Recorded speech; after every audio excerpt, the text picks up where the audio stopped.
Merci Seigneur. Nous éléments, Seigneur Dieu, déclare ton nom. Gloire et louange à toi, Shiloh d'Israël.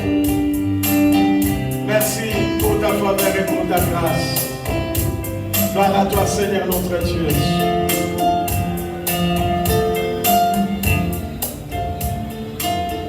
Gloire à toi, Seigneur. Merci, Seigneur. Miracle. Tu es le Dieu de miracles. Tu es le Dieu de miracles. Tu es le Dieu de miracles. Le Dieu de miracles. Tu es le Dieu de miracles. Tu es le Dieu de miracles. Tu es le Dieu de miracles. Tu es le Dieu de miracles. Tu es le Dieu de miracles.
parole, que le Seigneur nous parle cet après-midi. Le peu de minutes que nous allons partager la pensée du Seigneur, que le Dieu de gloire, que le Dieu de puissance parle à nos cœurs, qu'il parle à nos âmes, afin que la parole de Dieu trouve une place dans nos cœurs.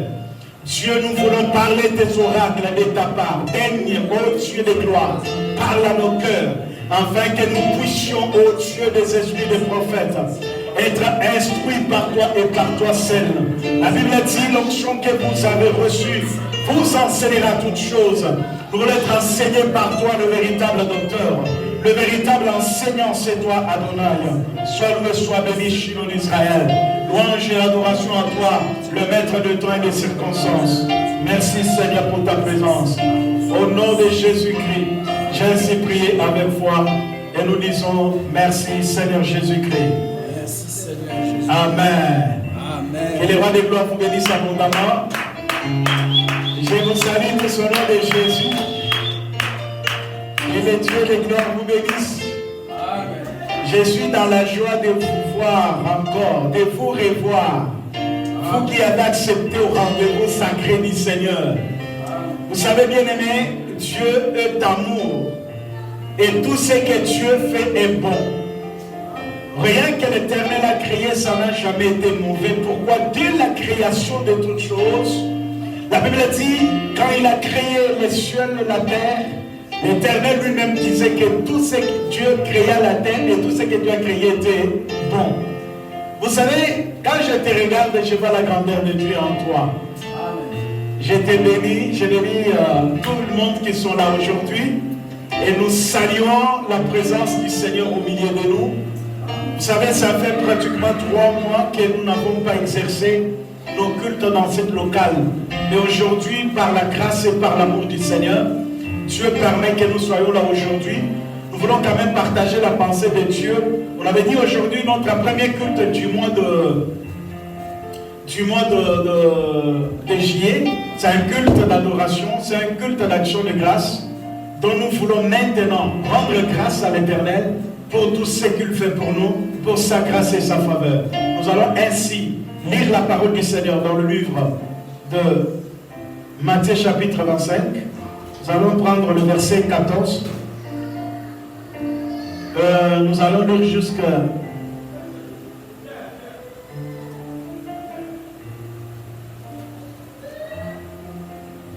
jusqu'au verset 21. Nous nous tenons debout pour respecter la lecture de la parole du Seigneur. J'ai lu au nom de Jésus. Je disais, j'ai lu au nom de Jésus. Amen. Matthieu chapitre 25, verset 14 jusqu'au verset...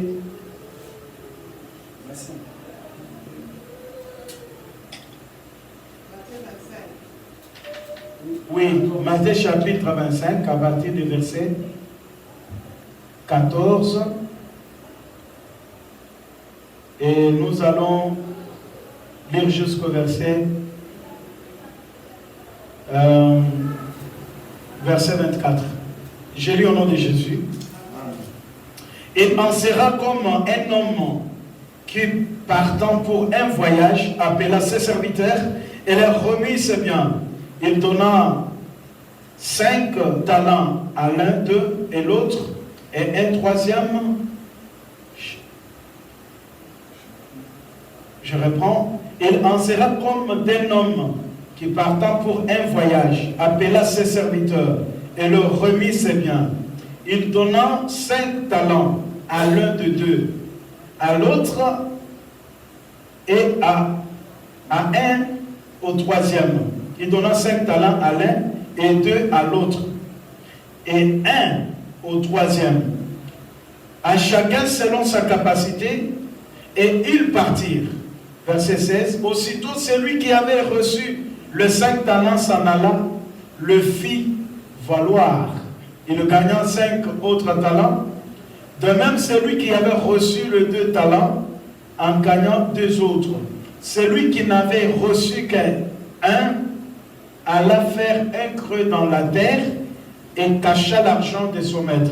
Longtemps après, le maître de ses serviteurs revint et leur fit rendre compte Verset 20. Celui qui avait reçu les 5 talents s'approcha en apportant 5 autres talents et il dit, Seigneur, tu m'as remis 5 talents, voici j'en ai gagné 5 autres.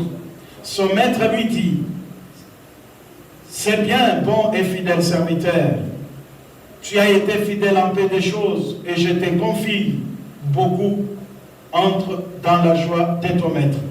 Celui qui avait reçu les 2 talents s'approcha aussi et il dit, Seigneur, tu m'as remis des talents, voici j'en ai gagné des autres.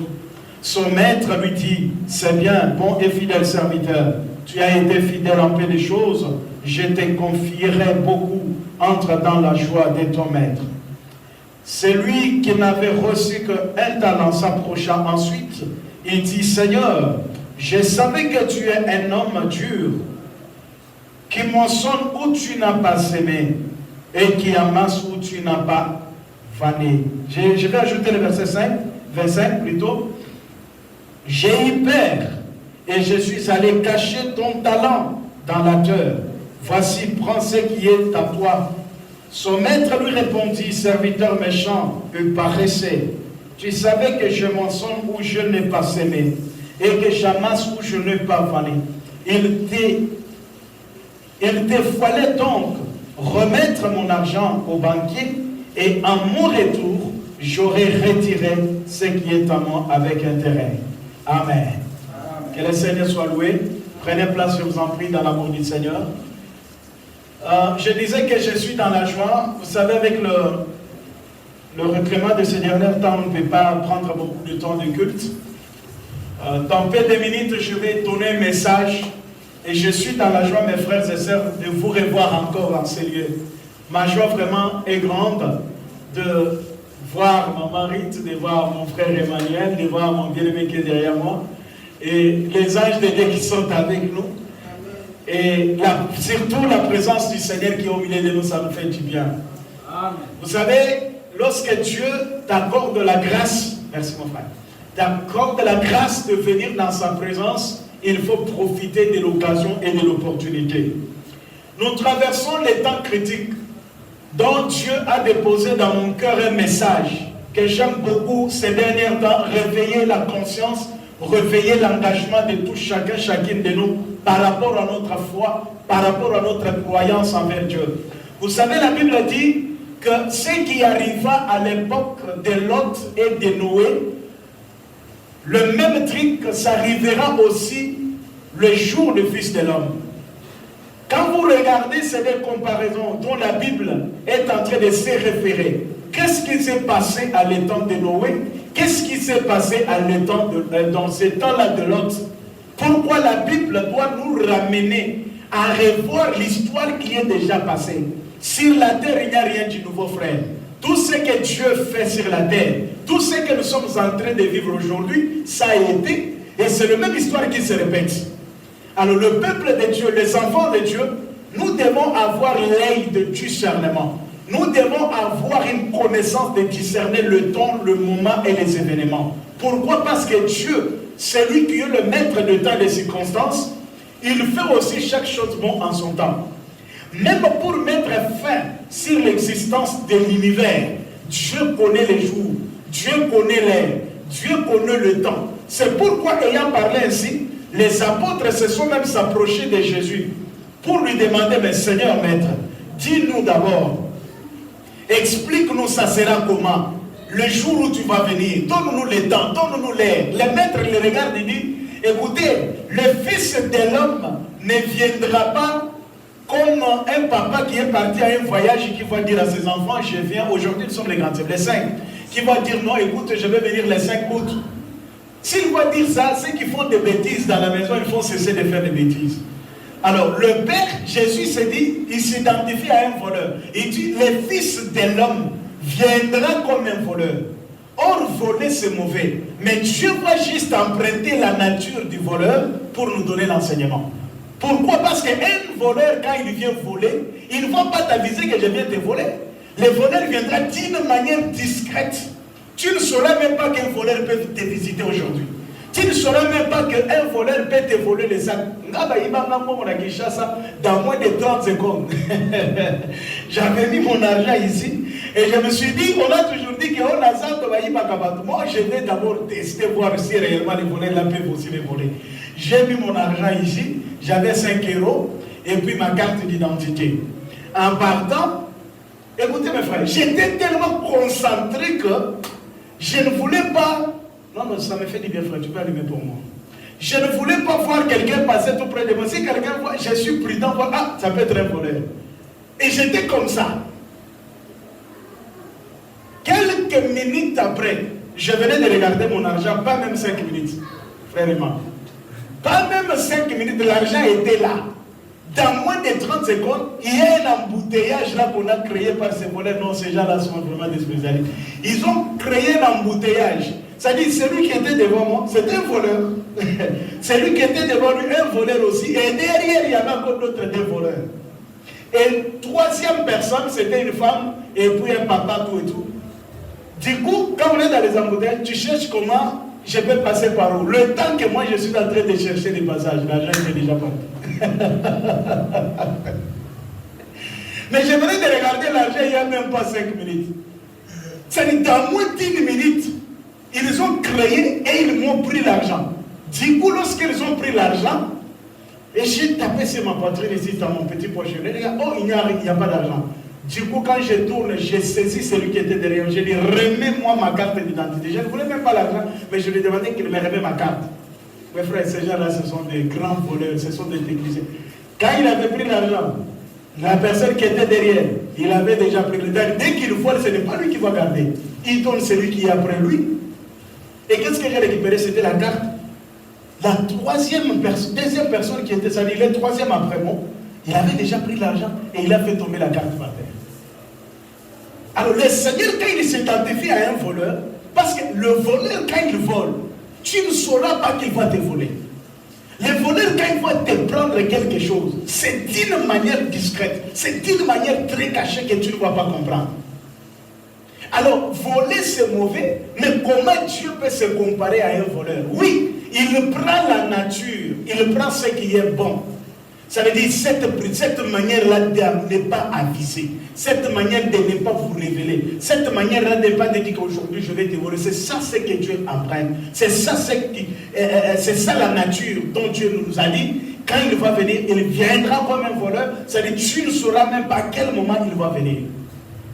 C'est pour dire au peuple du Seigneur, malheur à ceux qui marchent dans la distraction, malheur à ceux qui sont confondus dans ces moments critiques, où plusieurs se contentent de rester maintenant devant leur tablette et leur téléphone, suivre le culte en direct, où les gens n'ont plus la soif de se déplacer, aller à l'église. Pourquoi? Parce que quelqu'un voit, non, c'est mieux de rester chez moi, je peux suivre la prédication.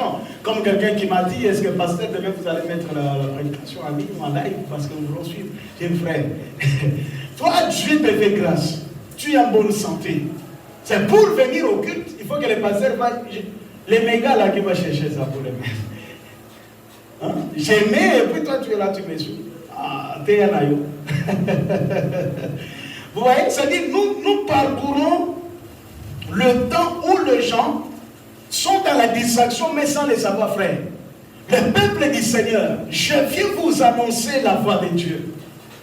Ici, dans l'écriture que nous venons de lire, c'est le Maître Jésus. Il enseignait par la parabole et lui-même il donnait aussi l'explication de ce qu'il donnait. C'est pourquoi la bonne parole qui était prêchée doit être expliquée. L'écriture qui est lue doit être interprétée afin que les enfants de Dieu puissent acquérir la connaissance. C'est Jésus, il donne le parabole, il dit, il y a eu un monsieur qui avait des serviteurs. Oh, quand il donne l'exemple, c'est-à-dire il parlait de lui-même, mais d'une manière codée. Est-ce que je me fais entendre? Amen. Que les rois de gloire vous bénissent. Le Seigneur parlait de lui-même, mais d'une manière codée, d'une manière cachée, pour passer le message. Il dit, mais il avait beaucoup de serviteurs. Il avait 3 serviteurs. Il prend les 3 serviteurs, il donne à chacun le talent. Il prend 5, il donne au premier. Il prend 2, il donne au deuxième. Il prend 1 talent, il donne au troisième. Et la Bible dit, le Messie est parti. Le Messie a fait un déplacement. Le Messie a fait un voyage. petite parenthèse. Le maître qui est venu nous donner les talents, nous donner tout ce que nous avons, ce n'est pas une autre personne, c'est le Seigneur Jésus-Christ. C'est le Christ, quand il est venu, c'est lui le véritable maître. C'est lui qui est venu s'aimer. C'est lui qui nous a donné les talents. Les talents, ça peut être la grâce que Dieu a déposée en toi. Les talents, ça peut être le don que l'Éternel t'a accordé. Tout ça, nous l'avons reçu, non pas parce que nous l'avons mérité, nous l'avons reçu parce qu'il y a un Dieu au ciel dont il a vu que ma mari est importante. Je dois lui donner un don de vision. Et mon frère Emmanuel est important. Je dois lui donner un ministère de l'évangélisation. Mon frère Patrick, il est important. Je dois lui donner telle grâce. C'est lui qui donne. C'est lui qui donne. C'est le maître qui donne. Ce n'est pas l'homme qui donne. C'est pourquoi la Bible a dit: qu'as-tu reçu que tu n'as pas reçu de quelqu'un d'autre? Qu'est-ce que tu as que tu n'as pas reçu de quelqu'un d'autre? C'est de tout ce que nous possédons. Il y a toujours quelque part, il y a une personne quelque part qui nous a accordé. C'est pourquoi j'aimerais dire une personne, même si tu n'as pas d'argent, même si tu as l'argent aujourd'hui, tu dis que non, j'ai cet argent parce que j'ai travaillé, mais je te dirais que la santé que tu as, c'est Dieu qui t'a donné. Amen. Je te dirais que le souffle de vie que tu as, c'est parce qu'il y a un Dieu qui est assis sur le trône qui t'a donné le souffle de vie. Et ce souffle de vie-là, le maître là qui te l'a donné, il ne te le donne pas seulement pour tes propres intérêts, il te donne aussi pour que son intérêt se trouve dans ce qu'il t'a donné. Donnez-moi un bon amen pour la gloire de Dieu. Amen. Je suis dans la joie. C'est pourquoi, bien-aimés dans le Seigneur, je disais que nous parcourons le temps très difficile. Le temps où beaucoup des enfants de Dieu, dont l'apôtre Paul avait déjà prophétisé, dans les derniers temps, les gens auront la démangeaison, auront les dégoûts, auront vraiment l'abandon de la foi. Ce dernier temps de l'Église, sur la terre dont nous parlons, l'Église du temps du soir, nous parcourons, nous sommes bités à beaucoup de problèmes et beaucoup de difficultés. Et l'Église de ces derniers temps, c'est une Église qui est vraiment, qui doit être loin de la puissance de Dieu, parce que nous sommes en train de faire face à beaucoup de choses. Vous êtes en train de faire face à la technologie. Aujourd'hui, les gens peuvent se profiter de la technologie, rester à la maison. Je préfère suivre la prédication, c'est bien bon. Mais est-ce que la parole de Dieu, qu'est-ce qu'il dit? La Bible dit, il est doux et agréable de faire quoi? De demeurer ensemble. C'est là où Dieu repart la bénédiction en abondance. Dieu n'est pas dans les bâtiments, mais la réunion qui se fait au nom de Dieu, c'est là où Dieu se trouve. Amen. Pourquoi? Parce que Dieu est dans sa parole. Dieu n'est pas dans les bâtiments. Nous pouvons rester chez nous à la maison, faire des églises, des maisons. On peut se dire non, le dimanche prochain, on se trouve chez Maman Rite, c'est là où on va faire le culte. Et tout le monde vient là-bas. On commence à les faire tour de rôle. L'autre dimanche, c'est comme ça, même à l'époque de Paul, vous voyez, il dit salue-moi l'église qui est dans la maison de tel. C'est-à-dire, il y avait des églises, des maisons, il n'y avait pas des églises comme ça, où il y a un dimanche, non. Mais qu'est-ce qui est important pour nous dans ces derniers temps? C'est de rester fidèle au Seigneur. Amen. Le message que je parle ce matin, c'est la fidélité à Dieu. Amen. La fidélité, c'est quelque chose de très important, frère bien-aimé. Lorsque tu es fidèle à Dieu, sache que l'Éternel Dieu de gloire ne t'abandonnera jamais. Amen. Parce que Dieu lui-même est fidèle. Amen. Le Seigneur dit que parmi les serviteurs, je disais que Jésus lui-même est le véritable maître. Il se compare à un monsieur qui a fait un voyage. N'oubliez pas que Jésus aussi il est en voyage. Hein? Est-ce qu'il y a quelqu'un qui croit à ce que je dis? Amen. Le Seigneur lui-même est en voyage. Il a dit, je m'en vais. Quand j'aurai terminé la mission, je reviendrai. C'est pourquoi le maître qu'on nous parle ici, Jésus s'identifie à lui-même, mais d'une manière parabolique. Il parlait dans les paraboles, mais il s'agissait de lui-même. Il s'agissait de lui-même, il s'est caché dans l'écriture, il s'est caché dans la parabole, il s'est caché dans l'histoire. Tellement qu'il est humble, Jésus se cache, il faut le chercher pour le voir, il se cache où? Dans cette histoire, on voit qu'il s'agit de lui-même. Le maître lui-même, il est là, il est en train de donner cette parabole, mais il parlait de lui-même d'une manière de parabole. Il a donné 5. Celui qu'on a donné 5, il est allé travailler. En travaillant, il a multiplié les dons, frère. La grâce que Dieu nous donne. Il y a le temps où nous rendrons compte par rapport à ce que Dieu. Le dimanche passé, je parlais sur le tribunal du Christ. C'est-à-dire, celui qui a reçu les dons, frère, travaille d'une manière à ce que Dieu t'a donné. Mets-le au service du Seigneur. Je ne le flatte pas, le bien-aimé qui est là. Parfois, ce n'est pas qu'on les paye, non. Mais moi, la manière dont je comprends les choses de Dieu, quand vous lui donnez un fils un petit verre d'eau, il refuse. S'il le prend, c'est je peux dire, par insistance. Par insistance. Mais vous trouverez quelqu'un d'autre qui te dira, ils sont beaucoup, qui vont aller, ils ont acquis une grâce de jouer bien le piano, ils ont acquis une grâce de jouer bien la guitare, mais ils vont en faire des business. Oui, hein? Tu dis non, et il va marcher comme ça si on est dans des églises, même 3 par jour. Là-bas, on lui donne 50, là-bas, il se retrouve comme ça avec 150, un dimanche. Mais tu fais pour Dieu ou tu fais pour un homme? Je ne le dis pas parce qu'il est là, mais je témoigne de ce que moi, je témoigne la vérité. C'est-à-dire, lorsque Dieu t'a donné une grâce, Dieu t'a donné un don, tu as un talent, tu sais mieux faire la chose. Pour la gloire de Dieu, fais-le pour la gloire de l'Éternel. Les dons que Dieu t'a donnés, tu dois savoir l'utiliser. Tu dois savoir travailler avec. Tu dois le mettre au service de Dieu. Tu dois le mettre au service du Seigneur. Tu dois le mettre au service de Dieu.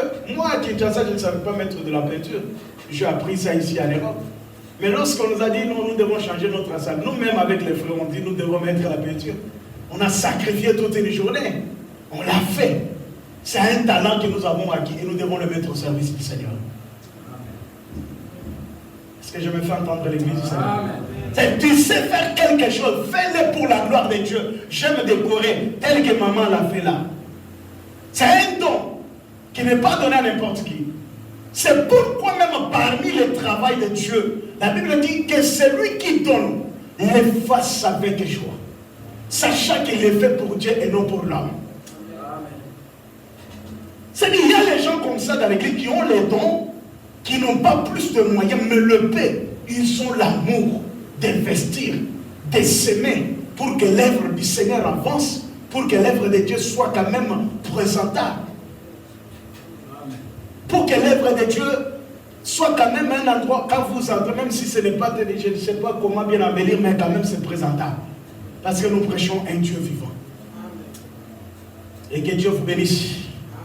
Et chaque fois que ces histoires seront devant les trônes, vous croyez que Dieu ne voit pas? Frère, j'aimerais bien réveiller la conscience des gens qui croient que lorsque vous faites pour Dieu, vous voyez les hommes. Enlevez vos yeux sur les hommes. Regardez Dieu. Quand je viens avec ces pianos-là,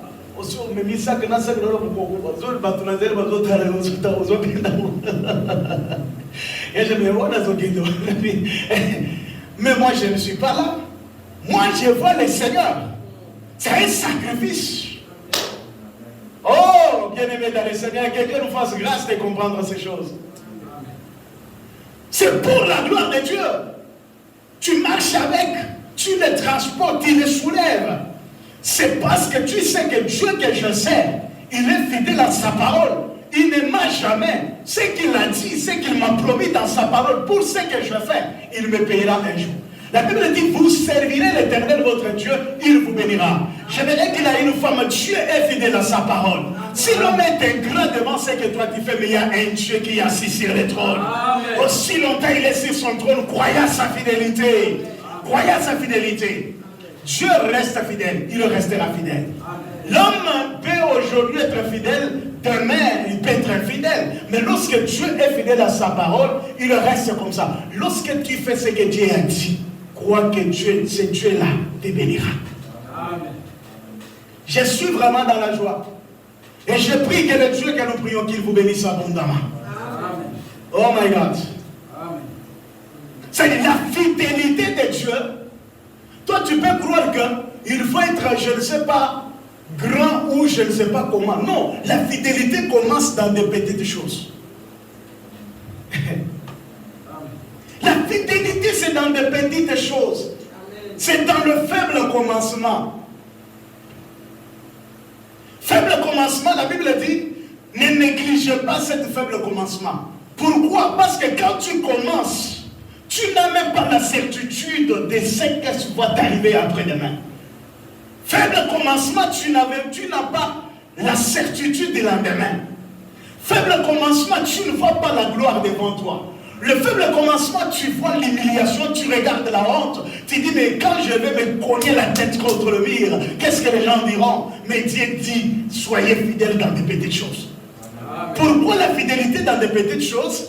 Nous avons un Dieu qui peut prendre ce qui est petit et le rendre grand. Amen. Voilà ce Dieu-là que nous servons. Voilà ce Dieu-là dont nous prions.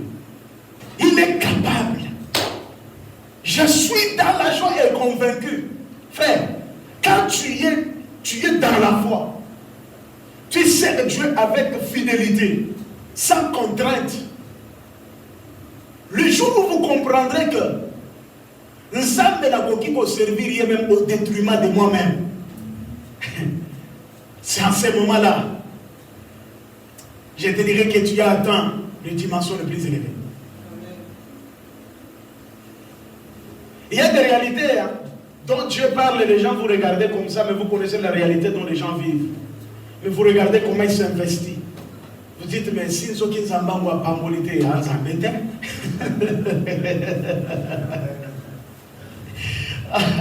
vous savez, si Élie avait mangé chez cette dame-là,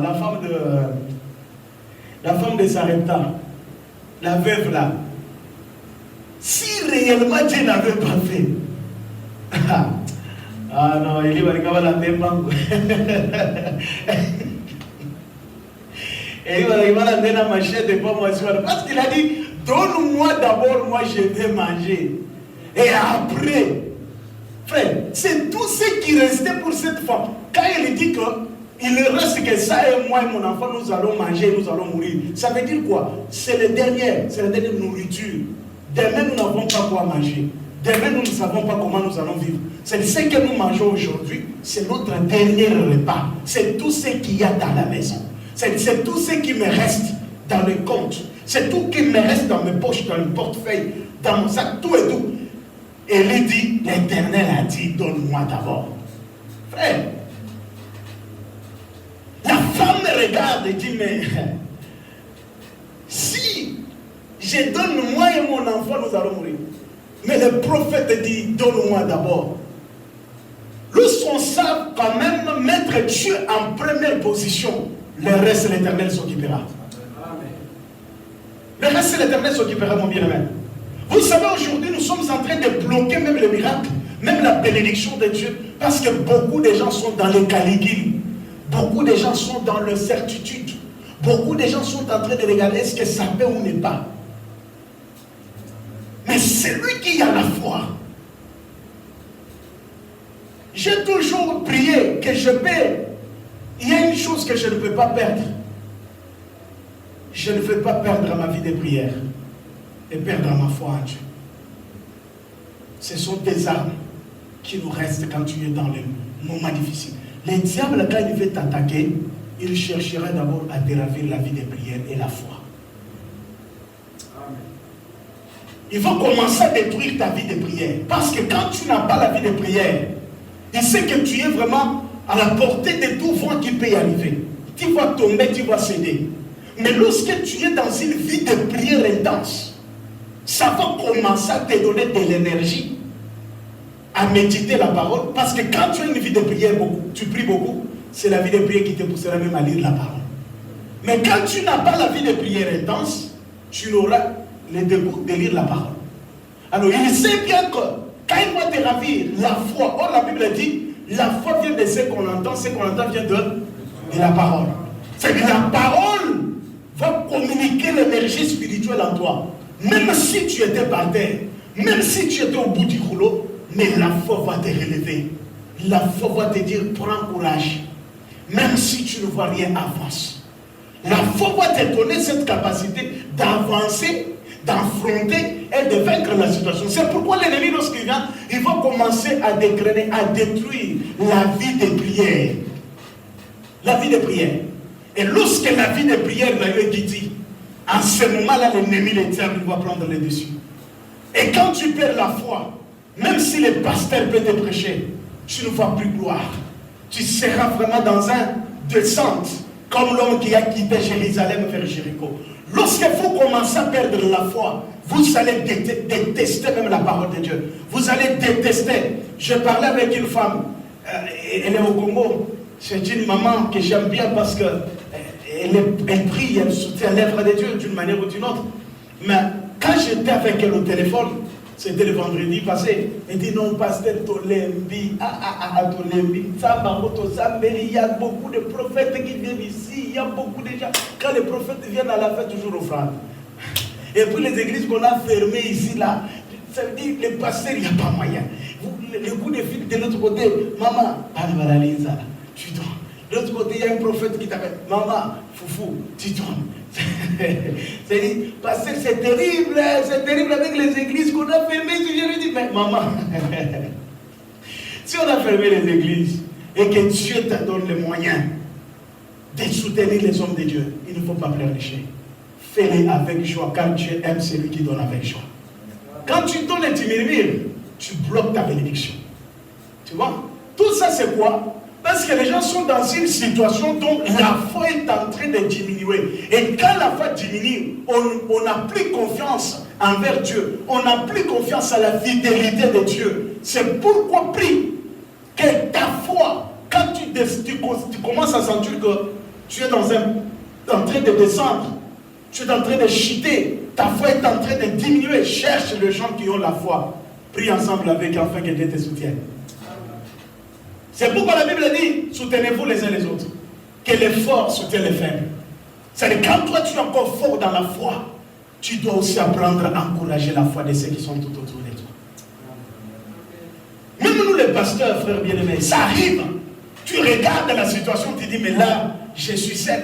Le pasteur a besoin aussi des hommes, des mamans, des frères, forts et puissants dans la foi, qui peuvent dire à l'homme de Dieu que Dieu est avec toi. Ne te décourage pas.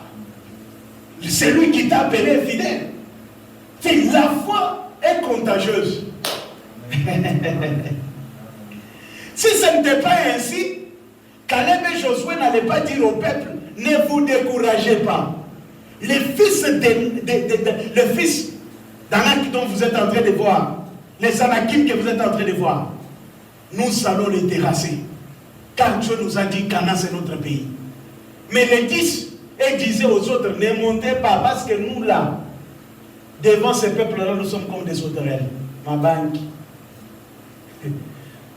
Race des géants.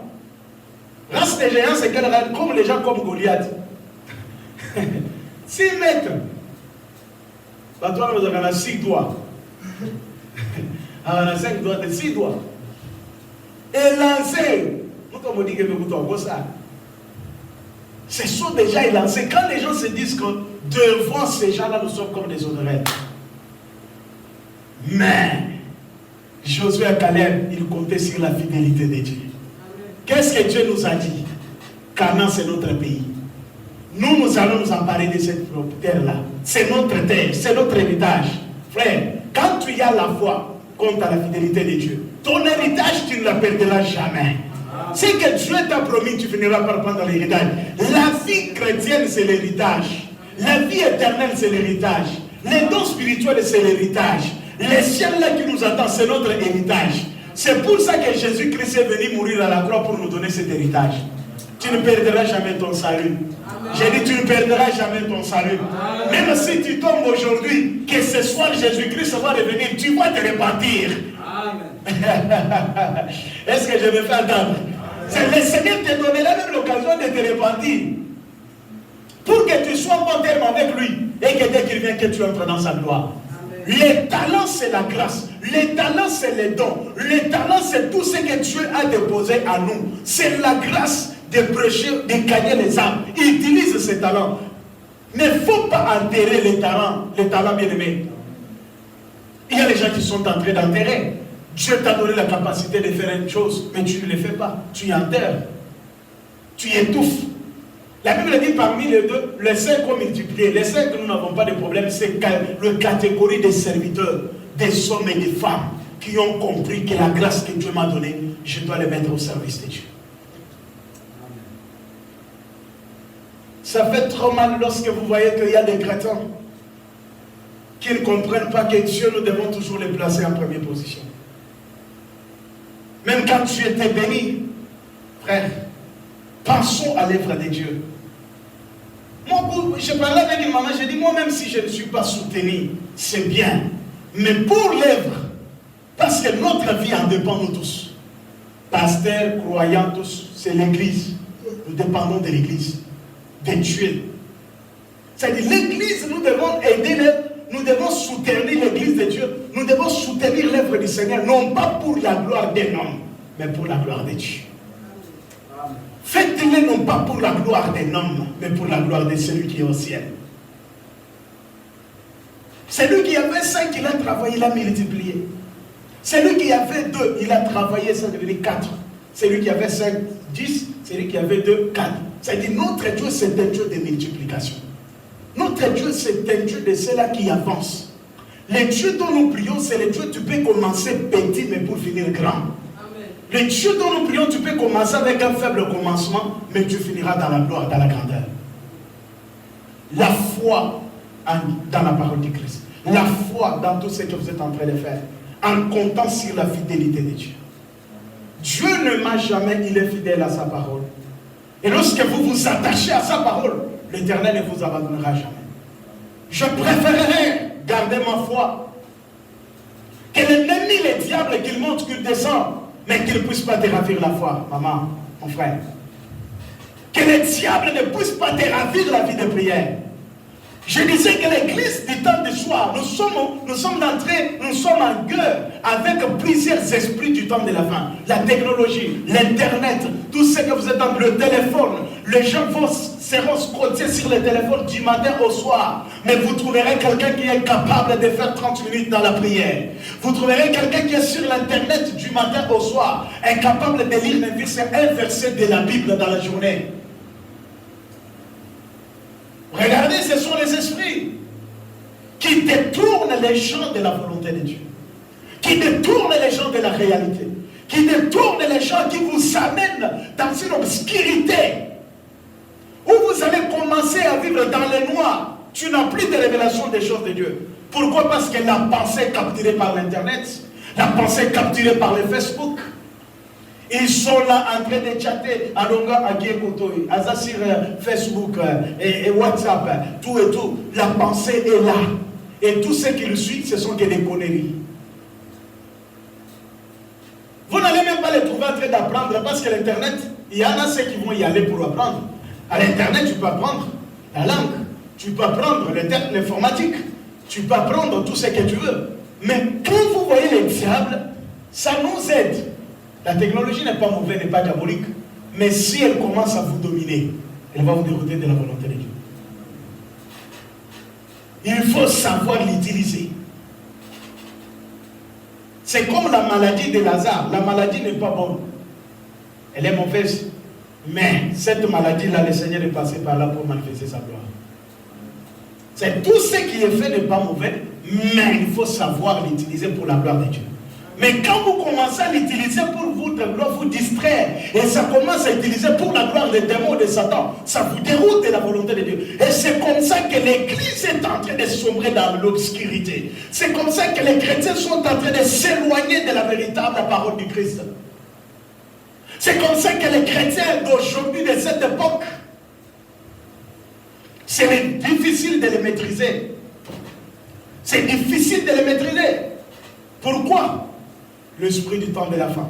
Ce qui arriva à l'époque de Noé, à l'époque de Lot, arrivera à l'époque des fils de l'homme. Nathan et Noé, Nathan et Lot, je vais prendre d'abord l'exemple de Nathan et Lot. le temps de l'autre, la Bible dit, lorsque le péché de ces peuples-là arrivèrent à leur comble, l'Éternel se décida d'exterminer la terre. Ça veut dire, il faisait l'impudicité, il faisait toutes sortes de péchés. Mais qu'est-ce que là, comme on dit en français, le goût qui a fait quoi, déborder de vase, voilà. C'est-à-dire, quand ils sont allés maintenant, ils ont fait toutes sortes d'impudicités, de péchés. Dieu regardait, Dieu il avait la patience dans son cœur. Mais lorsqu'ils sont allés maintenant prendre l'homme contre l'homme, c'est là que Dieu a décidé que je vais tuer Sodome et Gomorrhe. C'est ça l'unique péché. Lisez la parole de Dieu. Ils faisaient le péché, mais Dieu n'avait pas réagi. Mais quand ils sont allés à l'extrême, c'est pourquoi vous voyez même les anges qui sont arrivés chez l'autre pour les sauver. L'ange leur dit, j'ai mes deux filles qui sont vierges, prenez-les, ils disent, non, nous voulons seulement les hommes. Ah, Seigneur Jésus. Nous ne voulons pas les vierges, nous seulement les deux, là, qui sont à l'intérieur. Mais Dieu dit, mais là, vous êtes malade ou quoi? Il va les frapper de l'aveuglement, et c'est comme ça que Dieu va faire descendre la pluie de feu pour exterminer Sodome et Gomorrhe. C'était l'extrême. Lorsque leur péché d'arriver leur comble, ça veut dire ils sont allés au-delà. C'est-à-dire ils ont tout fait. Mais quand ils sont arrivés là, Dieu dit, mais comment ça? C'est pourquoi les homosexuels, ils sont sous la malédiction. C'est ça. C'est ça le péché qui a fait que Sodome et Gomorrhe soient tués. C'est ce péché de l'homosexualité. Mais regardez aujourd'hui, j'ai parlé avec un frère, on partageait la parole de Dieu, il est chrétien. Il me dit, non, écoute, dans mon salon là-bas, il y a un monsieur qui lui dit, écoutez, il y a des jeunes filles, une fois, elle vient de la France, l'autre elle est d'ici, venez demain, on va partir faire un week-end, ça sera magnifique. C'est-à-dire une fille qui quitte la France pour venir se prostituer ici. Une jeune fille. Vous savez, le monde que vous voyez, ce qui m'a choqué dans cette histoire, c'est quoi?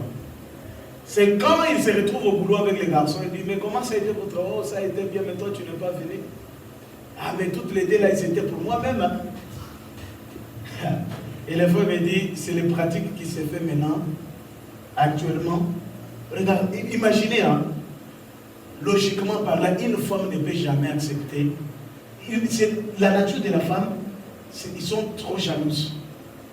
Une femme ne peut pas partager un homme avec une autre femme. Impossible. Mais regardez comment on est en train, le monde est en train de normaliser ça. C'est-à-dire des filles avec un garçon. Ils vont aller comme ça. Ou bien, un garçon avec des filles. Ou une fille avec des garçons. Vous voyez comment le monde? Et les gens trouvent ça normal. Hein? Parce que quand vous regardez, retournons, raisonnons quand même humainement par là. Une femme, elle est jalouse. La femme ne peut jamais partager l'homme. Impossible. Mais aujourd'hui, les gens sont en train de commettre ces pratiques-là et les gens trouvent ça normal.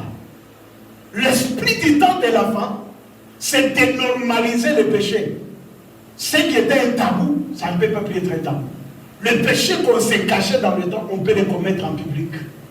Les gens qui pouvaient faire le péché en se cachant, ils ne se cachent plus. L'homosexualité, bientôt et tout, tous ces gens-là, ils se cachaient, mais pour le moment, ils s'affichent. Et c'est connu. C'est officiel. Il y a même des pays où on célèbre ces mariages-là. Ça, c'est le diable. Ce sont les signes du temps de la fin. Ce qui arriva le temps de Noé, arrivera aussi au temps de Pharaon. Et lorsque vous verrez ces choses arriver, croyez, relevez votre tête. Car le Fils de l'homme n'est plus loin, il est à la porte. Ainsi dit par le Seigneur. C'est-à-dire, le Seigneur viendra comme un voleur. Lorsque tout le monde sera dans la confusion, lorsque tout le monde sera dans le péché, dans les temps de Noé, la Bible dit, les femmes, les hommes mariés, leurs filles, les gens se livraient à la joie de leur cœur, les gens qui étaient dans la joie, pendant que Noé est en train de le dire, la pluie va venir, venez entrer dans l'arche, les gens disaient, mais tu es malade, pareille chose n'arrivera-t-il jamais. Ils étaient comme ça dans la joie. Regardez ces derniers temps, quelqu'un va préférer d'aller dans des fêtes que de venir dans l'église. Quelqu'un préférera même d'aller dans un lieu où il va se divestir, il est dans la joie, il voit tout le monde sont là, il va aller dans une fête. Il aime des milliers là où il y a des spectacles. Hein? Quelqu'un aime aller dans des milieux où il est tranquille, quoi. On prépare là-bas, il mange. Il est dans la joie. Il voit les jeunes filles qui passent là, il est vraiment content.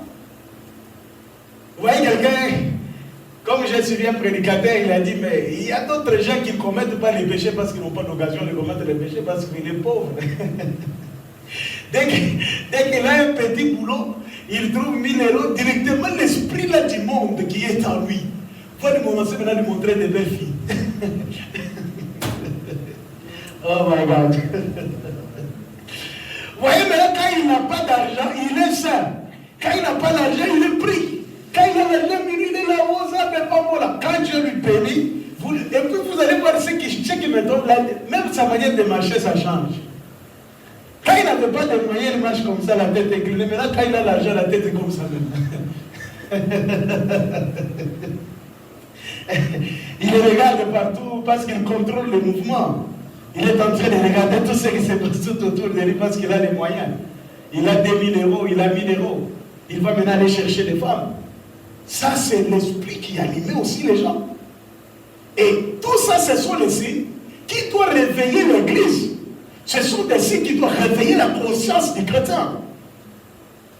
C'est pourquoi je suis dans la joie. J'ai toujours dit, je préférerais être un pasteur même de 20 membres, mais vous prêchant le chemin du royaume. Vous prêchant la parole qui va vous permettre de rencontrer le Seigneur de gloire.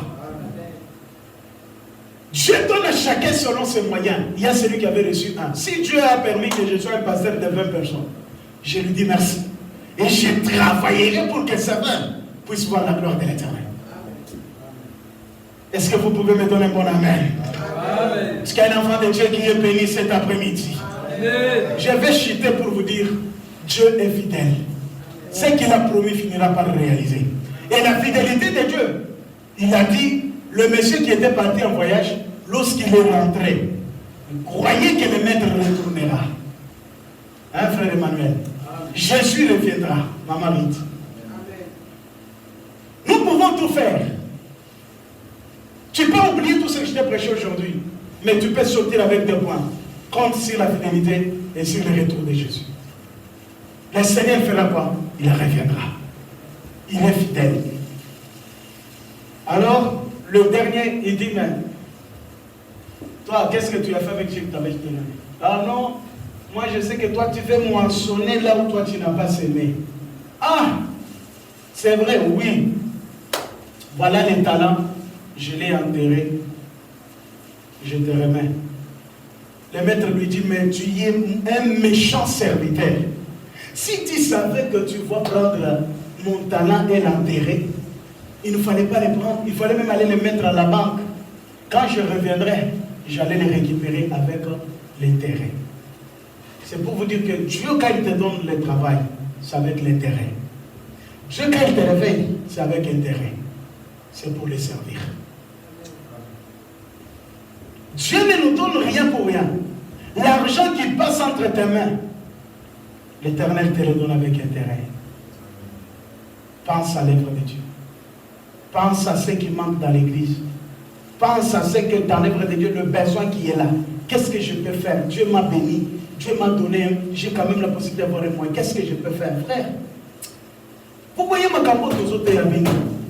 Les jours où nous serons dans la gloire de Dieu, c'est là où vous allez, beaucoup regretteront de ne pas avoir servi Dieu avec leurs biens. Mais les autres seront dans la joie. Parce qu'on leur dira, regarde ce que tu avais fait.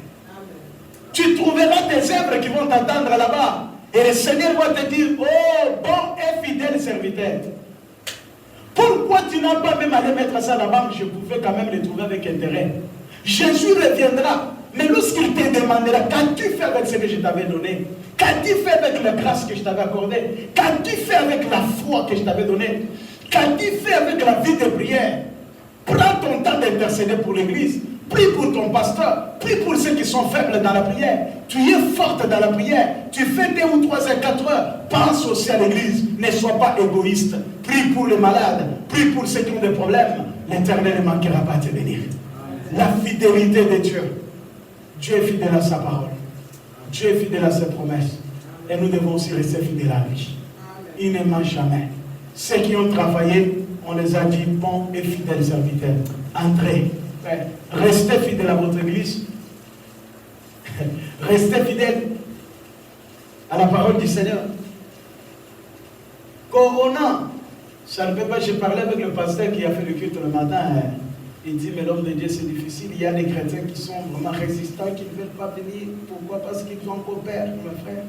Ce n'est pas un problème de la paix. Ils sont déjà habitués. Ils suivent la prédication sur l'internet. Ils ne voient pas ni mettre l'offrande, ni donner sa dîme. Toi, tu penses qu'il préférait même suivre la prédication comme ça.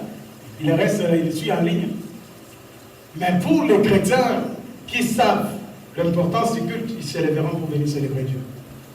Ne soyez pas parmi ces catégories de ces chrétiens-là. Pratiquez la parole de Dieu que vous avez, la connaissance que vous avez. L'Éternel ne manquera pas de venir. Toi, tu veux mentionner là où tu n'as pas semé. Le maître lui a dit, si tu le savais, tu allais même me remettre. Alors, on les ravit même ces gamins, on les chasse.